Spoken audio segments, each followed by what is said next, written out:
Pasó de ser la amante real más repudiada a convertirse en la mujer que ahora aspira a moldear el futuro de la monarquía. Camilla Parker B.S. En Buckingham Palace la tensión ha alcanzado un punto crítico según confirman diversas fuentes internas. Camilla está llevando a cabo con una intensidad inusual una ofensiva de presión discreta pero implacable para borrar de manera definitiva la palabra consort de su título. Su objetivo es forzar a King Charles a modificar legalmente los protocolos vigentes y lograr que sea reconocida como reina en pleno derecho, una jugada ambiciosa pensada para limpiar la huella de un pasado marcado por el escándalo. Este movimiento, sin embargo, ha encontrado una oposición frontal en Prince William, quien lo ha calificado como una traición directa a la confianza pública. Pero el golpe más inesperado no llega de frente sino desde las sombras. Princess Anne ha salido a escena con un documento secreto nunca antes revelado, un codicilo añadido al testamento de la difunta reina. Este texto de enorme peso jurídico funciona como un arma letal si se alteran los títulos en contra de los protocolos establecidos. Todos los derechos y privilegios de Camilla quedarían congelados de inmediato. La pregunta que flota en el aire es inevitable: ¿cómo afrontará Camilla un veredicto que emerge desde la tumba de la suegra que creía finalmente silenciada? El silencio que cubría el ala este de Buckingham Palace no traía calma alguna. Era más bien la quietud opresiva que precede a una tormenta violenta. En su despacho privado, Camilla Parker B.S. se encontraba frente a un reducido grupo de asesores estratégicos de alto nivel reclutados en secreto y financiados mediante fondos privados fuera del control oficial de la Casa Real. Sobre el escritorio no había tazas de té ni arreglos florales, sino informes de análisis mediático-gráficos de percepción pública y un plan maestro minuciosamente elaborado bautizado con un nombre revelador: la corona verdadera. Camilla repasaba los documentos con atención hasta detenerse en un gráfico circular que mostraba el nivel de aceptación pública del título Queen Consort. Las cifras permanecían estancadas como una herida abierta que le recordaba constantemente su condición de la que legó después. Para ella la palabra consort no era un simple tecnicismo protocolario. Era una cadena invisible, una frontera clara que la separaba de las auténticas reinas de la historia británica.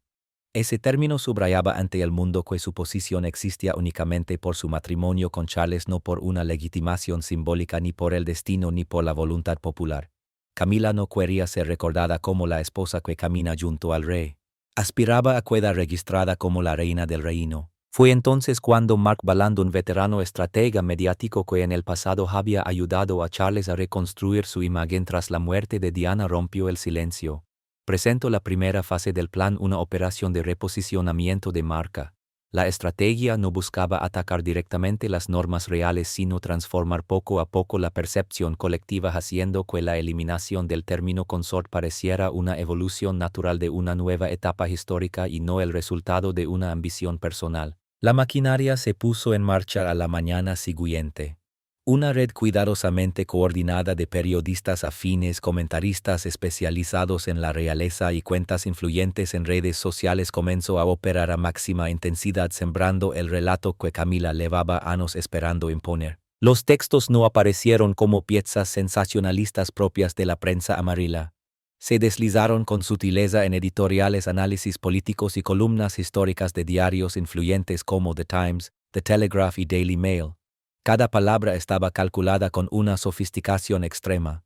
El tono era mesurado, respetable, diseñado para no despertar sospechas mientras sembraba una idea concreta en la mente del lector. Los artículos abrían elogiando la dedicación incansable de Camilla desde la llegada de Charles al trono. Se subrayaba su agenda extenuante, sus desplazamientos discretos con fines benéficos y sobre todo su papel como apoyo emocional esencial para la estabilidad mental del rey. A partir de allí el discurso avanzaba con habilidad hacia el argumento central, porque una mujer que aporta tanto debía cargar con una distinción en su título que no había afectado a generaciones anteriores. Los autores introducían comparaciones cuidadosamente elegidas. Recordaban a la reina madre conocida simplemente como Queen Elizabeth sin apellidos ni aclaraciones, creando así un precedente hipotético en la percepción pública. Al mismo tiempo se activaba una campana de desgaste casi imperceptible contra las normas más arcaicas de la Casa Real. Se sugería que mantener el término consorte era un residuo del conservadurismo, una penalización injusta aplicada a una mujer únicamente por su pasado. Conceptos como modernización, simplificación y igualdad de género se repetían con insistencia, desplazando el relato hacia un terreno moralmente favorable. Poco a poco Camila dejó de ser presentada como la figura que interrumpió el matrimonio más famoso del siglo. Pasó a encarnar a una víctima de reglas obsoletas que urgía reformar. King Charles, siempre necesitado de aprobación pública tras décadas de críticas, cayó con facilidad en esta narrativa seductora. Al leer artículos que proclamaban a su esposa como el corazón de la nueva monarquía, interpretó ese elogio también como una validación de sí mismo y de su elección personal. No percibió la manipulación, solo vio reconocimiento y gloria. Camila observaba a su marido por encima del borde de la taza de té, captando la satisfacción reflejada en su rostro. Sabía que la primera fase había funcionado. Las defensas de Charles empezaban a ceder y el terreno estaba despejado para el siguiente movimiento legal. El cambio en el tono de la prensa pronto se transformó en presión política interna. Cada semana llegaban a Clarence House informes de sondeos de opinión destinados al escritorio del rey. No eran datos crudos ni neutrales. El equipo de Camila había eliminado indicadores negativos, amplificado apoyos favorables y presentado los resultados como una tendencia inevitable. Según esos informes manipulados, el 65% de los británicos consideraba que el título de Queen Consort era incómodo e innecesario. A partir de ese momento, Camila intensificó su influencia psicológica sobre Charles. Durante veladas privadas en Highgrove o fines de semana en Balmoral, le hablaba sin cesar del legado que debía dejar la era Carolina. Le dibujaba un reinado fuerte con un monarca dueño absoluto de las decisiones, liberado de los fantasmas del pasado. Con precisión tocó la fibra más sensible de Charles, el miedo a parecer débil y eclipsado.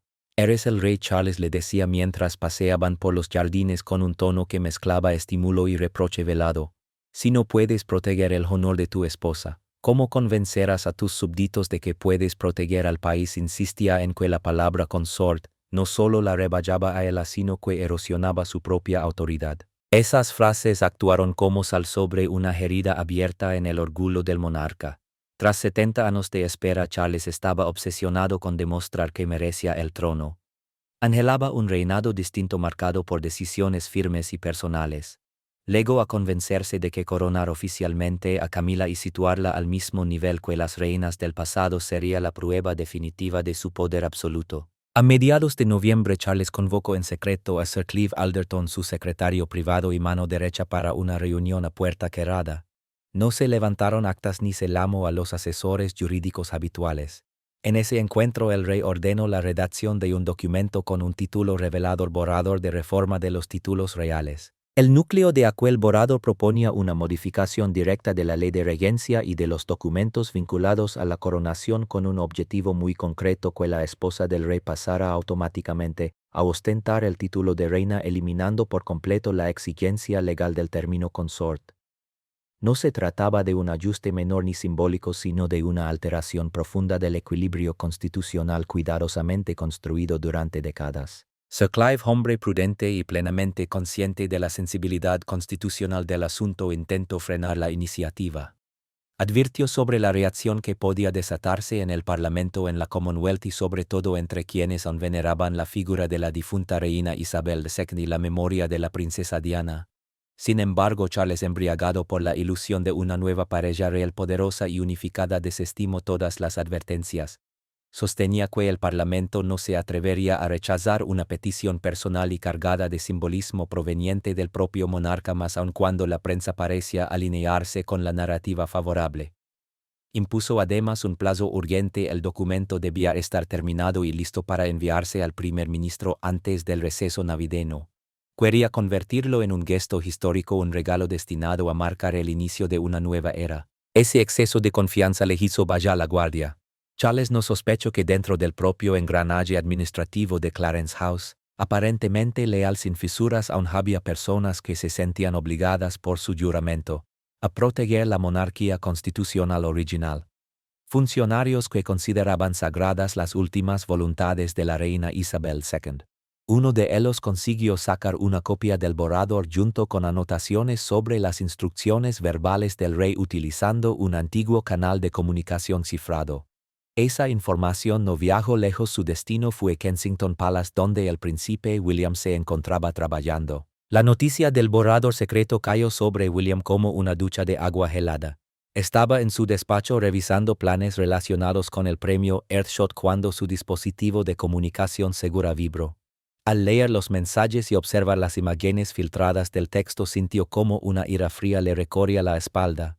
Aquello ya no era un asunto familiar ni un conflicto entre hijastro y madrastra. Era un ataque directo a la legitimidad de la corona. William comprendía mejor que nadie el precio de mantener la estabilidad del trono.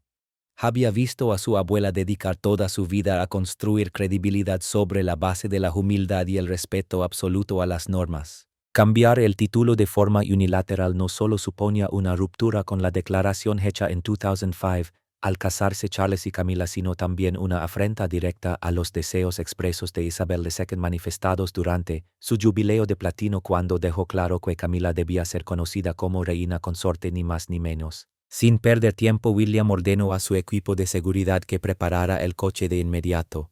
Se dirigió a Clarence House no como un hijo que visita a su padre, sino como el príncipe de Gales heredero al trono dispuesto a confrontar al rey. El encuentro tuvo lugar en la biblioteca privada de Charles. La tensión era palpable desde el instante en que William cruzó la puerta. No hubo abrazos ni gestos de cortesía. Depositó el conjunto de documentos con el borrador directamente sobre la mesa de frente a su padre. «Estás jugando con fuego, padre», comenzó William con una voz grave y firme. «Cambiar la ley para servir a una ambición personal no tiene precedentes y va contra la Constitución». Charles, sorprendido al descubrir que su secreto había salido a la luz, mostró primero desconcierto, pero enseguida adoptó una actitud defensiva y airada. Se levantó clavando la mirada en su hijo. «Soy el rey William. Tengo derecho a decidir el estatus de mi esposa.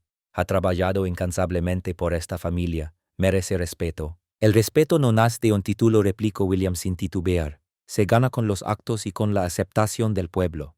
La abuela trazó este camino para proteger la supervivencia de la institución.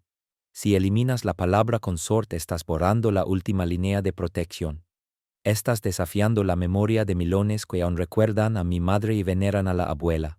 La discusión se transformó rápidamente en un enfrentamiento amargo sobre deber moral y legado. Charles acusó a William de celos, de estrechez de miras y de seguir obsesionado con el pasado trágico de Diana, insinuando además que estaba siendo manipulado por una prensa hostil. William, por su parte, expuso con frialdad la influencia de Camila, señalando que era su propio padre quien estaba siendo utilizado para cumplir un guión cuidadosamente diseñado por la reina. «No permitiré que esto ocurra», sentenció William.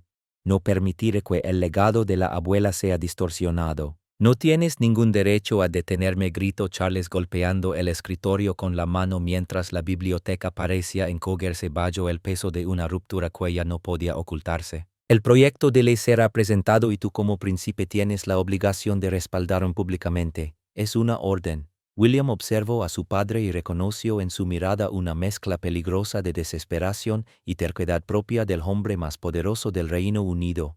En ese instante comprendió que la razón ya no tenía lugar en aquella sala. Charles había elegido a Camila por encima de la estabilidad de la dinastía. «Puede que deba obedecer al rey», dijo William con la voz baja cargada de significado, «pero tengo un deber superior con la corona y con la historia». Dicho esto, se dio la vuelta y salió del despacho dejando a Charles jadeando de ira. William sabía que había fracasado en convencerlo con palabras. Ahora hacía falta actuar y tenía claro que solo había una persona dentro de la familia real con el carácter y la autoridad suficientes para detener aquella locura: la princesa Ana. Esa misma noche William abandonó Londres conduciendo su coche privado rumbo a Gatcombe Park, la residencia de la princesa Ana en Gloucestershire. La lluvia empezó a caer con fuerza, golpeando el parabrisas como si intentara frenar su avance. Gatcombe Park apareció entre la oscuridad severo y austero, un contraste absoluto con el brillo artificial de la capital. Era el hogar de la mujer más trabajadora de la familia real, alguien que siempre había antepuesto el deber a la fama. La princesa Ana se encontraba en su despacho rodeada de expedientes sobre las organizaciones benéficas y los regimientos militares que apadrinaba. No mostró sorpresa alguna cuando William apareció pasada la medianoche con el rostro sombrío. Le sirvió un vaso de licor fuerte y señaló así la frente a ella. «El muchacho ya ha empezado, ¿verdad?», preguntó, prescindiendo de cualquier formalidad. Siempre se refería a Charles como el chico o mi hermano con una lucidez implacable sobre el carácter blando del rey. William asintió y relató con detalle el contenido del borrador y el enfrentamiento ocurrido en Clarence House. Expresó su temor de que si Charles seguía adelante y llevaba a cuello al Parlamento se desataría una crisis constitucional capaz de erosionar gravemente el prestigio de la monarquía. No me quedan opciones, tía Ana. No escucha a nadie. Está convencido de que actúa correctamente. Ana dio un sorbo a su bebida con la mirada perdida en las llamas de la chimenea. Tu padre siempre ha necesitado reconocimiento, William, y Camila es la única que sabe alimentar ese ego, pero su ambición ha ido demasiado lejos. Se levantó y caminó hacia una calle fuerte oculta tras un cuadro de paisaje. Giró el dial cuyo clic metálico resonó en el silencio nocturno y extrajo un expediente selado con cera roja marcado con el celo personal de la reina Isabel II.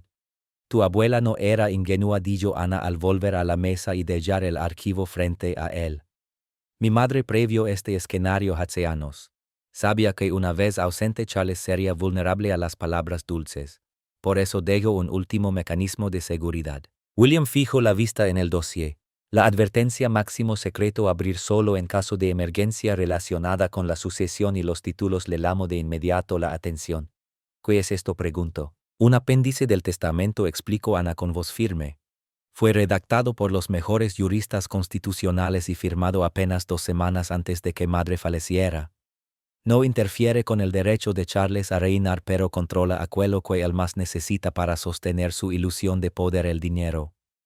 Isabel vinculó de forma inteligente los recursos financieros del ducado de Lancaster, la caja privada del rey, al cumplimiento estricto de las normas oficiales sobre los títulos. Si se modificaba el título de consorte sin el consenso absoluto del consejo privado en el que William y yo tenemos voz, el control de esos fondos sería retirado automáticamente y transferido al siguiente heredero.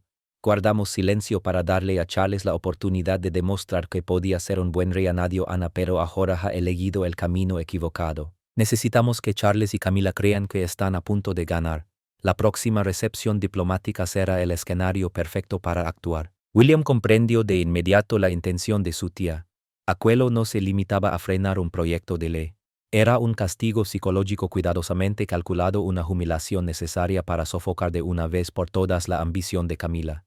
La estrategia era clara: permitirle escalar hasta la cima de la autosuficiencia y cuando se sintiera invencible retirar el apoyo bajo sus pies. ¿Lo llevarás a la recepción?, preguntó William. Lo llevaré yo misma, respondió Ana sin dudar, con un destello implacable en la mirada propio de un general antes de la batalla. Y entonces veremos si el amor de Charles es lo bastante fuerte como para sacrificar la fortuna de la familia. La recepción diplomática anual en el Palacio de Buckingham se organizó con una magnificencia sin precedentes. Para muchos aquel evento representaba el debut no oficial de la nueva era que Charles y Camila pretendían inaugurar. Entre los invitados se encontraban embajadores, primeros ministros de países de la Commonwealth y las figuras más influyentes de la política británica. Camila se había preparado para esa noche como si fuera su propia coronación. Apareció con un vestido de gala azul real diseñado a medida para proyectar autoridad. Sin embargo, lo que más impacto causó fue la joyería que eligió: el conjunto de tiara y collar de rubíes birmanos, una de las piezas más emblemáticas de la colección de la reina Isabel II, creada a partir de rubíes recibidos como regalo de bodas. Por una tradición no escrita, esas joyas profundamente personales asociadas al poder supremo solían reservarse o mantenerse fuera de uso, especialmente al inicio de un nuevo reinado, y rara vez se concedían a una reina consorte. Que Camila las luciera esa noche era un mensaje silencioso pero desafiante, se colocaba a la altura de la monarca fallecida. Los murmullos recorrieron el salón en cuanto hizo su entrada. Diplomáticos curtidos intercambiaron miradas cargadas de significado, conscientes de que se estaba produciendo un cambio profundo. Camila avanzó entre los asistentes con la seguridad de una vencedora, aceptando halagos y reverencias exageradas de aduladores. Su equipo mediático había hecho bien su trabajo, el ambiente del salón parecía haberla aceptado ya como reina. Charles permanecía a su lado, orgulloso y radiante. Estaba convencido de que aquella velada sería el trampolín perfecto para anunciar al día siguiente la reforma del título. Creía tener la situación bajo control y haber neutralizado cualquier resistencia dentro de la familia. William y Kate llegaron más tarde, manteniendo una cortesía distante. Kate vestía un conjunto sencillo y elegante acompañado por las perlas de Diana, un recordatorio sutil pero elocuente del pasado. Desde la distancia William observó a su padre y a Camila. Percibió la autosatisfacción en sus rostros, el gesto de Camila tocando la tiara como si afirmara su soberanía. Una oleada de repulsión recorrió su interior pero la contuvo. La trampa ya estaba tendida y la presa avanzaba sin sospechar nada. Cuando el reloj marcó la hora de abrir el banquete, una campana sonó anunciando el discurso del rey. El murmullo se extinguió y todas las miradas se dirigieron al estrado. Charles subió con una copa de champán en la mano, incapaz de disimular su entusiasmo. Aclaró la garganta dispuesto a pronunciar las palabras que allanarían el camino hacia el cambio de título. Damas y caballeros, comenzó con la voz resonando en el gran salón, esta noche celebramos no solo la amistad sino también la evolución de la monarquía. Quiero aprovechar este momento para compartir una nueva visión, un reconocimiento merecido para la mujer que ha estado a mi lado. Justo cuando estaba a punto de pronunciar las palabras más decisivas, las enormes puertas del salón se abrieron de golpe. El estruendo fue tan intenso que hizo que todos se sobresaltaran y se giraran al unísono. La atmósfera del salón cambió de manera abrupta. La calidez elegante que reinaba segundos antes se transformó en una tensión cortante, casi asfixiante. La causa fue inmediata y visible: la entrada de la princesa Ana, cuya sola presencia atravesó el ambiente festivo como una cuchilla. No vestía un traje de noche ni lucía joyas brillantes. Compareció con uniforme militar de gala completo, rango de almirante, la banda de la carretera cruzándole el pecho y una fila impecable de condecoraciones. Aquella aparición en un acto diplomático no era un descuido, era una ruptura deliberada del protocolo, una declaración simbólica de ley marcial dentro de la propia familia. Tras ella no venían ayudantes ni personal de servicio, sino dos imponentes oficiales de la Guardia de Granaderos. En la mano Ana llevaba el expediente selado con cera roja que William había visto la noche anterior. Avanzó sin titubeos las botas militares, marcando un ritmo seco sobre el mármol, dirigiéndose directamente al estrado donde se encontraban Charles y Camila. Charles quedó paralizado por la sorpresa. La copa tembló entre sus dedos y unas gotas de vino se derramaron. Ana, ¿qué estás haciendo? Esto es una recepción diplomática, alcanzó a decir. Ella no respondió de inmediato. Subió al estrado y se colocó frente a su hermano, anulando por completo la presencia del rey. Con un movimiento firme dejó caer el expediente sobre el atril. El golpe resonó amplificado por el micrófono, imponiendo silencio absoluto. Disculpe la interrupción, Su Majestad, dijo Ana con una voz serena pero helada que recorrió todo el salón. Antes de que se tome cualquier decisión sobre el futuro de la dinastía, hay un mensaje de la reina Isabel II que debe hacerse público. El salón entero contuvo la respiración. El nombre de Isabel II seguía teniendo un peso casi sagrado. Camila palideció. Su mano subió de forma instintiva hacia el collar de rubíes como si de pronto pesara demasiado. Ana rompió el celo de cera roja ante cientos de dignatarios y extrayó el documento. Comenzó a leer las cláusulas centrales sin necesidad de micrófono porque su voz clara y firme se imponía por sí sola. Según la voluntad final y el decreto legal de la reina Isabel II, el título del cónyuge del rey queda definido de manera permanente como reina consorte.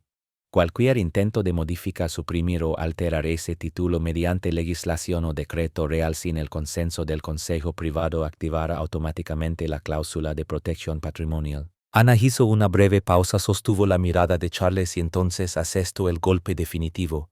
Al activarse dicha cláusula, todos los derechos de gestión, disfrute y disposición del Ducado de Lancaster, así como el control de las propiedades privadas de Balmoral y Sandringham, serán retirados de inmediato al monarca reinante y transferidos al príncipe de Gales bajo la supervisión de la princesa real, con el fin de proteger el legado financiero de la dinastía frente a ambiciones personales. Un silencio mortal cayó sobre la sala.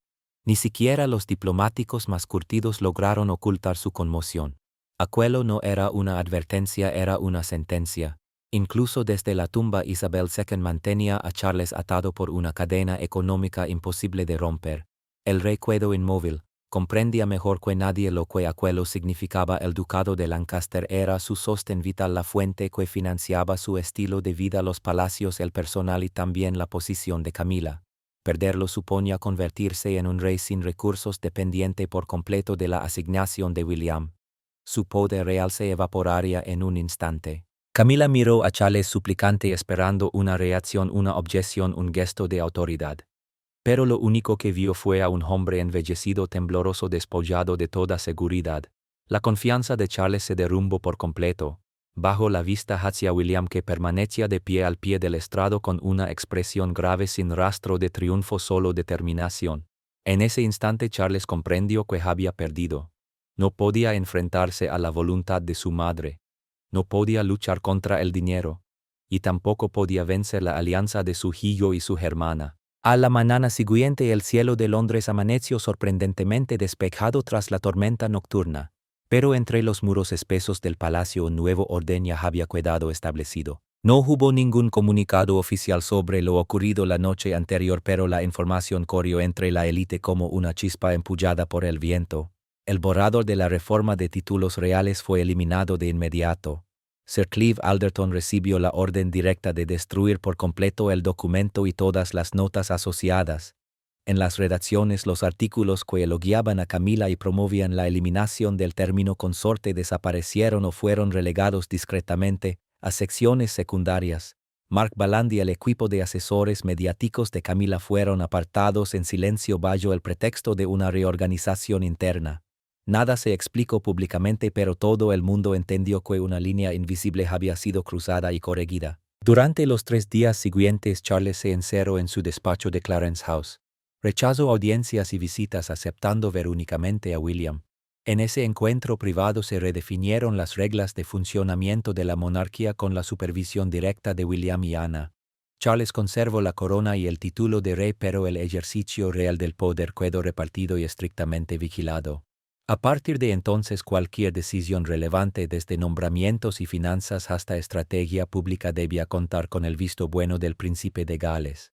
En cuanto a Camila, mantuvo formalmente el título de reina consorte, pero la ilusión de convertirse en el verdadero centro del poder se desvaneció sin dejar rastro. Se le exigió devolver la tiara de rubíes birmanos a la bóveda real y limitar su presencia en actos de alto contenido político. Seguía viviendo entre sedas y terciopelos, seguía caminando junto al rey en los actos oficiales, pero comprendió que su brillo ya no era propio, sino apenas un reflejo apagado. Dentro del mismo palacio que creyó dominar, pasó a ser una figura aislada, casi invisible, una sombra atrapada en los muros de su propia ambición. La escena final se desarrolló semanas después. William y Kate aparecieron en público en un evento benéfico en el este de Londres y fueron recibidos por una multitud entusiasta con aplausos y vítores que llenaron las calles. Sin coronas ni decretos forzados, irradiaban una autoridad natural basada en cercanía y autenticidad. En un rincón discreto de Buckingham Palace, Camila observaba en una pantalla cómo la gente rodeaba a la pareja con afecto genuino. Apagó el televisor y la habitación quedó sumida en la penumbra. Sobre su escritorio, una invitación a un próximo aniversario de boda permanecía intacta. En ella su título aparecía impreso con claridad definitiva: Su Majestad la Reina Consorte. La justicia había seguido su curso. El legado de Isabel II quedó protegido y William demostró la firmeza de un heredero dispuesto a enfrentarse incluso a su propio padre para salvaguardar la dignidad de la corona. La lucha por el poder no terminó con violencia ni escándalo abierto, sino con la fuerza silenciosa de los principios y una verdad imposible de negar. Camila pasó de ser una figura despreciada a ocupar el lugar de reina consorte, pero nunca llegó a tocar la corona plena. ¿Es este un desenlace injusto para su dedicación de los últimos años o simplemente la consecuencia inevitable de su pasado? Déjanos tu opinión en los comentarios. No olvides dar me gusta, compartir y suscribirte para más historias. Y haz clic en el siguiente video que aparece en pantalla, que aparece en pantalla, que aparece en pantalla, que aparece en pantalla.